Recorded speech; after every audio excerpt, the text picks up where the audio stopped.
परम पूजनीय गुरुदेव बाबा श्री नीब करौरी जी महाराज के चरणों में वंदन करते हुए आप सभी प्रेमी मित्रों को जय श्री राम।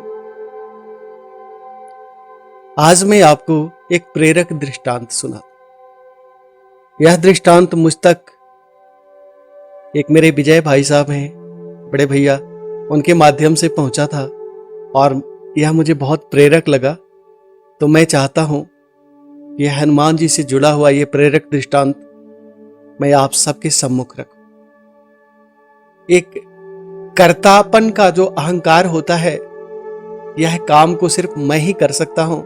इस दृष्टांत में हनुमान जी के माध्यम से यह बहुत अच्छे से समझाया गया है कि कर्तापन के कर्ता होने के अहंकार से हम कैसे मुक्त हो सकते हैं और किस तरह प्रभु में हम समर्पण की भावना पैदा कर सकते हैं। हनुमान जी और प्रभु श्री राम जी के बीच में वार्ता चल रही है और प्रभु श्री राम जी से हनुमान जी कहते हैं कि अशोक वाटिका में जिस समय रावण क्रोध में भर के तलवार लेकर मां सीता को मारने के लिए दौड़ा था, तब मुझे लगा था कि उसका सिर मुझे काट लेना चाहिए, उसी का तलवार छीन करके उसका सिर मुझे काट लेना चाहिए। किंतु अगले ही क्षण जब मैंने यह देखा कि मंदोदरी ने रावण का हाथ पकड़ लिया, तो यह देख करके मैं गदगद हो गया। यदि मैं कूद पड़ता तो मुझे भ्रम हो जाता कि यदि मैं नहीं होता तो यहां क्या होता। अक्सर हम सबको ऐसा ही भ्रम हो जाता है कि अगर यहां मैं नहीं होता तो इस काम को कौन करता। इसी बात को हनुमान जी समझाते हुए बताते हुए श्री रामचंद्र जी से जिक्र कर रहे हैं कि वहां उनको भी ये लग रहा था कि मैं अगर बचाने के लिए कूद ना पड़ूं तो यहां सीता माता को कौन बचाएगा। लेकिन वहां मंदोदरी खुद आगे बढ़ के रावण का हाथ पकड़ लेती है और सीता माता को बचाती है। तो वहां हनुमान जी का ये भ्रम दूर हुआ कि अगर यहां मैं नहीं होता तो क्या होता। हनुमान जी ये समझाते हुए कहते हैं, ये हम सबके लिए बहुत अच्छी प्रेरणा है। हनुमान जी यहां यह बताना चाहते हैं कि जो प्रभु रावण की पत्नी से भी काम करवा ले सकते हैं अपना, सीता माता को बचाने का काम जिस प्रभु ने रावण की पत्नी को ही सौंप दिया, वो रावण की पत्नी से भी अपना काम करवा लेने में सर्वसमर्थ हैं। फिर हनुमान जी आगे बताते हैं कि आगे चल करके जब त्रिजटा ने कहा कि लंका में बंदर आया हुआ है और वह लंका जलाएगा, तब हनुमान जी कहते हैं कि प्रभु मैं बहुत चिंता में पड़ गया कि प्रभु ने तो लंका जलाने के लिए कहा ही नहीं है और यह त्रिजटा कह रही है, तो मैं ये कैसे करूंगा और ये मैं क्या करूंगा। हनुमान जी कहते हैं बड़ा संशय में पड़ गया मन कि आपने ऐसा मुझे कहा नहीं था, लेकिन त्रिजटा समझा रही है सीता माता को ये बंदर लंका एक बंदर आकर के लंका जलाएगा।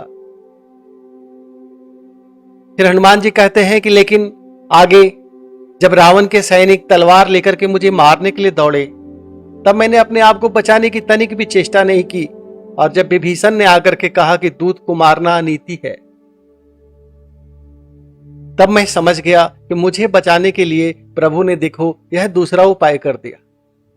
रावण की सभा में जब हनुमान जी पेश होते हैं और वहां रावण के दूत हनुमान जी को मारने दौड़ते हैं रावण के आदेश पर, तब अचानक से विभीषण जी वहां प्रकट होते हैं और उन्होंने समझाया था कि दूत को मारना नहीं चाहिए, दूत को मारना अनीति होती है।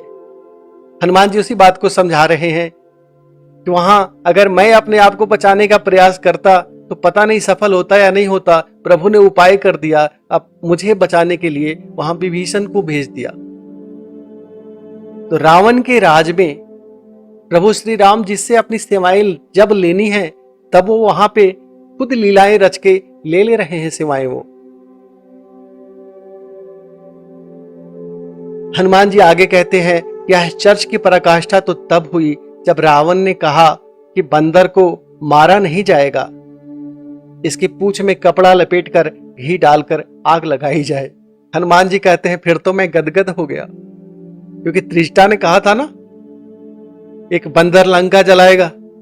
अब रावण यह खुद ये सब उपाय खुद ही कर रहा है। हनुमान जी कहते हैं कि उस समय हमें समझ आया वो जो लंका में त्रिजटा रूपी संत बैठी हुई थी, लंका में त्रिजटा राक्षसी के अंदर जो एक संत की आत्मा बैठी हुई थी, हनुमान जी कहते हैं कि वहां मुझे समझ आया कि त्रिजटा की बात सच थी। और अब वो समय आ गया है जब एक संत के मुख से जो वचन निकला था वो पूरा हो। प्रभु खुद श्री राम अपनी व्यवस्थाएं बनाते चले जा रहे हैं कि कब कैसे कहां क्या होना है। हनुमान जी कहते हैं कि मैं तो इस चिंता में था कि लंका को जलाने के लिए मैं घी तेल वगैरह सब कहां से लाऊंगा यहाँ पे, और ये त्रिष्टा कह रही कि एक बंदर आएगा और लंका को जला के जाएगा। हनुमान जी कहते हैं ये सब व्यवस्थाएं खुद रावण के यहाँ बनने लगी और दरबार में ये व्यवस्था बनने लगी। हनुमान जी प्रभु श्री राम से कहते हैं कि अंततः जब मेरी पूंछ में कपड़े लपेट के तेल घी चुपड़ के और उसमें आग लगा दी गई, तब मुझे समझ में आया कि प्रभु आप महान हैं और प्रभु का काम मैं कौन होता हूं करने वाला। प्रभु जिससे चाहते हैं, जहां चाहते हैं, जब चाहते हैं वो अपना काम करवा लेने में सक्षम है। और श्री राम की कृपा से रावण ने खुद अपने विनाश का मार्ग लंका में उपस्थित कर दिया और लंका के विनाश, लंका के जलने की भूमिका उसने लिख दी। और अंततः बाकी जो हुआ वो हम सब जानते हैं कि राम जी की कृपा से हनुमान जी ने जब उनकी पूंछ में आग लगाई गई तो इन्होंने, वहां रामायण में वर्णन मिलता है, उलटी पलटी लंका सब जारी। इस दृष्टांत के माध्यम से हनुमान जी ने हम सबको यह संदेश दिया है कि हमेशा याद रखिए संसार में जो कुछ भी हो रहा है वह सब ईश्वरीय विधान है। ईश्वर ने पूरी स्क्रिप्ट लिख रखी है और वो अपने स्क्रिप्ट के अनुसार अपना काम करता चला जा रहा है। अगर वहां हम नहीं होंगे तो हमारी जगह पे कोई और होगा। हम और आप केवल निमित्त मात्र हैं। अगर प्रभु ने हमें अवसर दिया है और वहां पे उपस्थित कर दिया है कि हम वो काम को कर सकें तो हमें कर लेना चाहिए। और अगर हम नहीं करेंगे तो प्रभु किसी और को चुन लिया होगा, और अगर हम वहां से हट जाएंगे तो कोई और उस काम को करेगा। यह दृष्टांत बहुत प्रेरक है। और भक्तों के जीवन में ये जो हमारे अंदर घमंड आ जाता है कि अगर मैं नहीं होता तो क्या होता, अगर मैं नहीं करता तो क्या करता, ये जो मैं की भावना है अंदर, इसको हटाने में यह दृष्टांत निश्चित रूप से काफी लाभदायक होना चाहिए। और इससे आपके अंतर मन में भक्ति की और प्रेम की अविरल गंगा बहनी चाहिए। हनुमान जी से बड़ा कोई भक्त नहीं हुआ आज तक। और प्रभु श्री राम के प्रति भक्ति की जो निष्ठा और मिसाल श्री हनुमान जी ने रखी है, उसी के कारण प्रभु श्री राम ने हनुमान जी को अमर रहने का वरदान देकर के पृथ्वी पर धर्म और भक्ति की रक्षा के लिए उनको हमेशा मौजूद रहने का आदेश दिया था।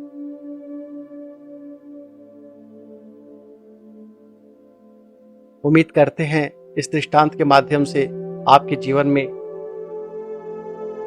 परम पूज्य गुरुदेव बाबा श्री नीव करौरी जी महाराज के प्रति प्रेम उत्पन्न होगा, हनुमान जी के प्रति प्रेम उत्पन्न होगा, और आपके मन से कर्तापन होने का जो बोध होता है उससे आपको उस अहंकार से दूर होने में यह दृष्टांत आपकी मदद करेगा। सभी प्रेमी मित्रों को जय श्री राम।